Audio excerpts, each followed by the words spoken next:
لله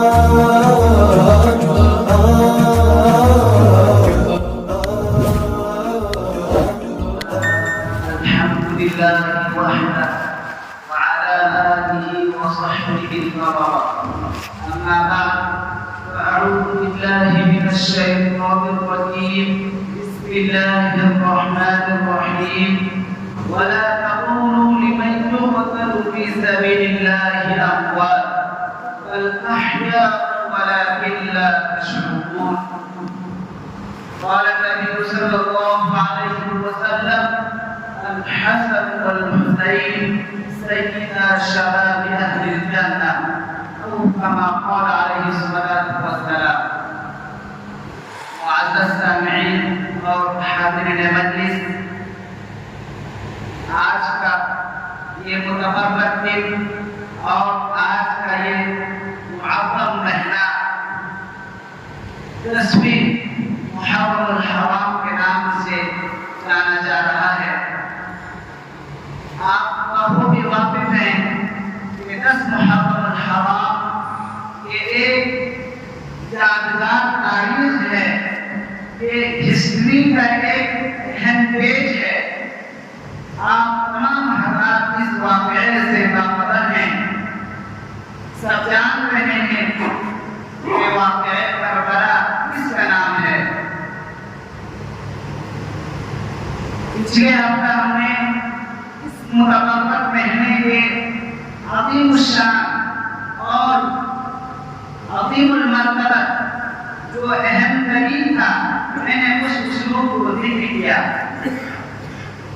اس مہینے کی برکات کو میں نے ذکر کیا.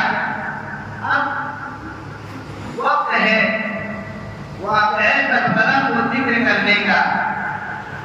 یہ بھی ایک یادگار لمحہ تھا، ایک بہت امپورٹنٹ ہے جس کو ذکر کرنا میں اہم سمجھتا ہوں. چلیے آپ اس کو بغور سماعت فرمائیے کہ حضرت حسین یہ نواسۂ رسول تھے. اللہ کے رسول صلی اللہ علیہ وسلم کے نواسہ تھے. حضرت حسین رضی اللہ تعالی عنہ واقعہ کربلا میں سے جب انہوں نے اپنے رفع سفر آتا، جب یہ اپنے دوست اور احباب کے ساتھ، اپنے رفقا کے ساتھ، اپنے لشکر کے ساتھ انہوں نے سفر کا عزم کر لیا. انہوں نے ڈیسائیڈ کر لیا کہ اب ہم لوگوں کو سفر کرنا ہے.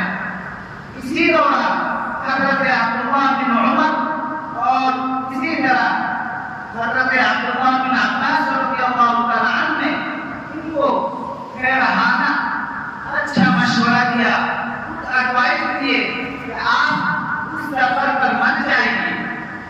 اس سے کہا حضرت حسین رضی اللہ تعالی عنہ سے کہا. تو حضرت حسین نے چونکہ یہ ڈیسائیڈ کر لیے تھے، یہ فیصلہ کر لیے تھے کہ ہمیں اس سفر پر جانا ہے، چنانچہ حضرت حسین اپنے علماء کے ساتھ، اپنے لشکر کے ساتھ سفر پر روانہ ہوئے. اور اسی میں سے مسلم بن عقیل کو قاصد بنا کر کے بھیجا کہ آپ جائیے اور کوفہ کے اندر وہاں کے انوائرمنٹ کا آبزرو کیجیے، وہاں کے سچویشن کا آپ آبزرو کریں، وہاں کے صورتحال کو آپ دیکھیں اور ہمیں انفارم کریں، ہمیں اطلاع کریں کہ وہاں کے حالات کیسے ہیں. مسلم بن عقیل نے وہاں سے جب روانہ ہوئے اور کوفہ جب پہنچے تو کوفہ کے اندر پہنچنے کے بعد مسلم بن عقیل کے ہاتھوں میں 12,000 کوفیوں نے اسلام کو قبول کیا. یہ ایک بہت اچھا میسج تھا.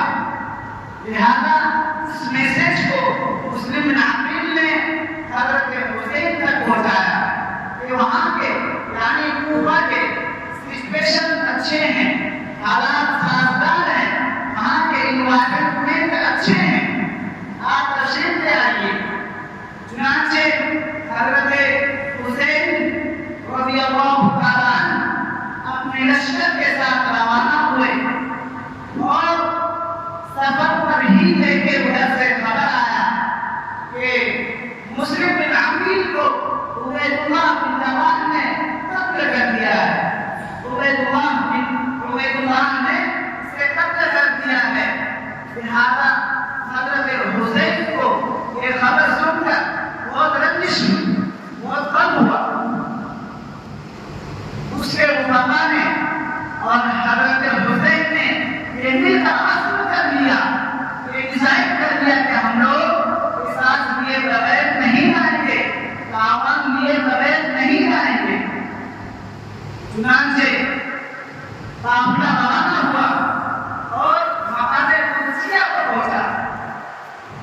مقام قادسیہ ایک جگہ ہے کوفہ کے اندر، وہاں پر پہنچنے کے بعد کچھ لوگ آگے گئے، کچھ دیر چلے کہ پہنچے وہاں پر تو عبید اللہ نام کے شخص نے مسلم علاقے کو فتح کر دیا تھا۔ اب جب مقام قادسیہ کو پہنچے تو وہاں پر رک کر کے تمام ساتھیوں نے ایک فیصلہ کیا، مشورہ کیے۔ مشورہ کرنے کے بعد ادھر سے عبداللہ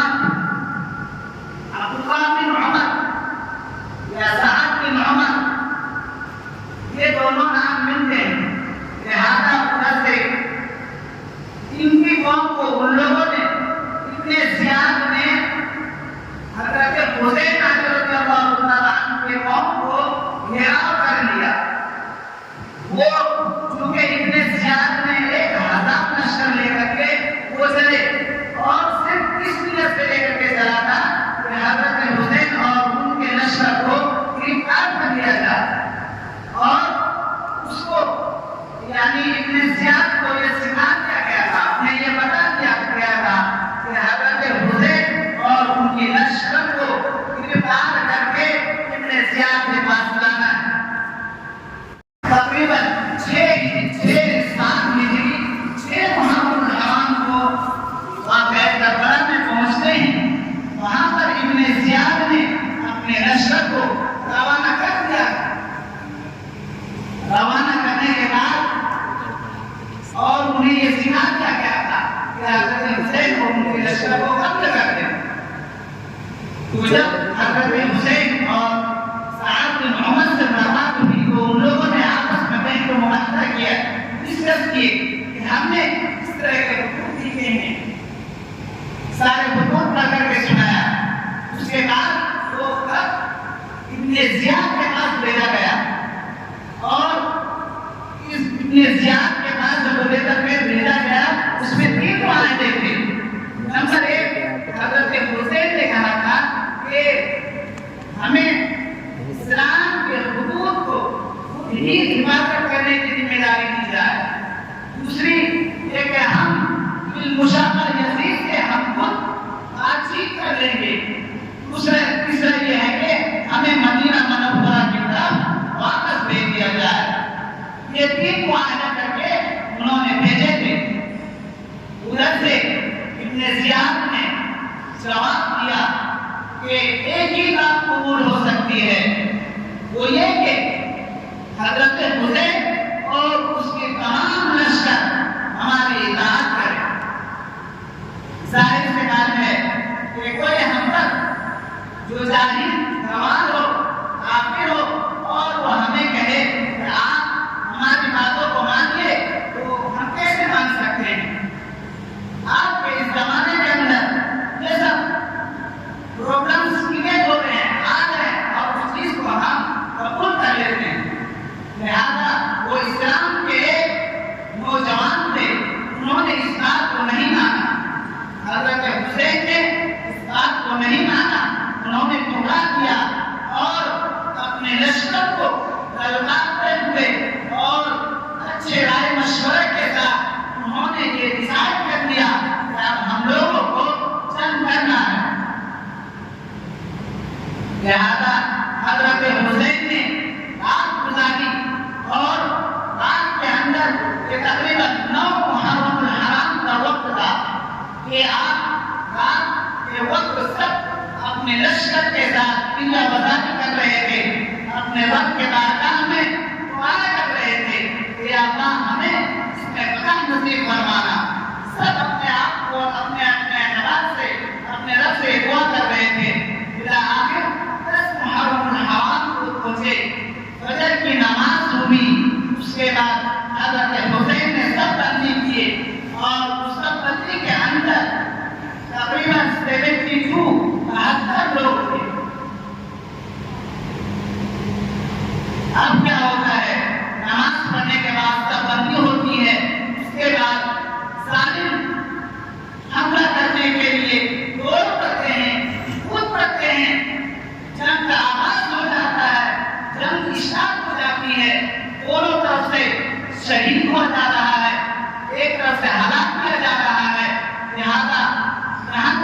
و قتال ہوتا رہا، اور یہ منظر جہاں تک کہ آپ پہنچی کہ حضرت حسین کا جو خیمہ تھا ان ظالموں نے ان خیمے کو جلا دیا۔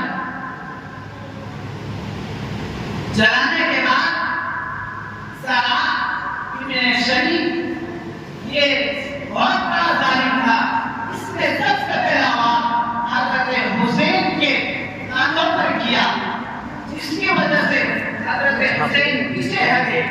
ادھر سے سنان ابن مالک، انس نبوی یہ بھالا لے کر کے کھڑا رہتا ہے، نیزہ لے کے کھڑا رہتا ہے اور حضرت حسین کو شہید کر دیتا ہے، مار کر کے گرا دیتا ہے، زمینوس کر دیتا ہے۔ ظالموں نے یہیں پہ بس نہیں کیے، بلکہ بے دردی سے اور بے رحمتی سے یعنی بے رحمانہ انداز سے سر کو تن سے جدا کر دیتا ہے۔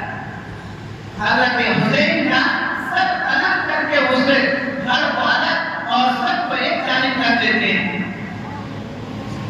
ظالموں نے یہیں پہ بس نہیں کیے، اس گھاٹی کے اندر، اس قبیلے کے اندر اصغر نامی ایک بچہ تھا جو پیاس کی وجہ سے سسک رہا تھا، رو رہا تھا۔ ان ظالموں نے اس بچے کو بھی قتل کر دیا۔ ظالموں نے حضرت حسین کے سر کو قلم کرنے کے بعد ابن زیاد کے پاس اس سر کو لے کر چلے جاتے ہیں۔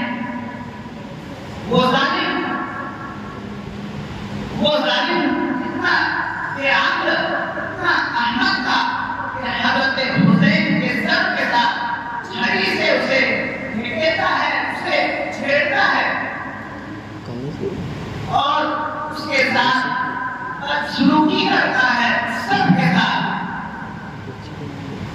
ظالم یہیں پہ بس نہیں کیے، حضرت حسین کا سر کو توہین کیا، بہت توہین کیا۔ ابن زیاد نے سن 668 میں یا 68 ہجری میں اس کا سر ابراہیم بن مالک نے پھر اس کا سر اڑا دیا، جس نے حضرت حسین کا سر قلم کیا تھا۔ یہ 10 محرم الحرام کے ڈھلتی ہوئی سورج نے اس ونڈرفل واقعے کو اپنی آنکھوں سے دیکھا، آسمان میں اسے اپنی نگاہوں سے دیکھی، اور اسی طرح کے یہ واقعہ اپنے اختتام کو پہنچتا ہے۔ دعا کرے کہ اللہ تعالیٰ ہم لوگوں کو شہیدوں میں اور شہادت کے جذبے ہمارے اندر پیدا فرمائے، اور ہمیں نیک صالح کے ساتھ، امن و شانتی کے ساتھ اپنی زندگی گزارنے کی توفیق نصیب فرمائے۔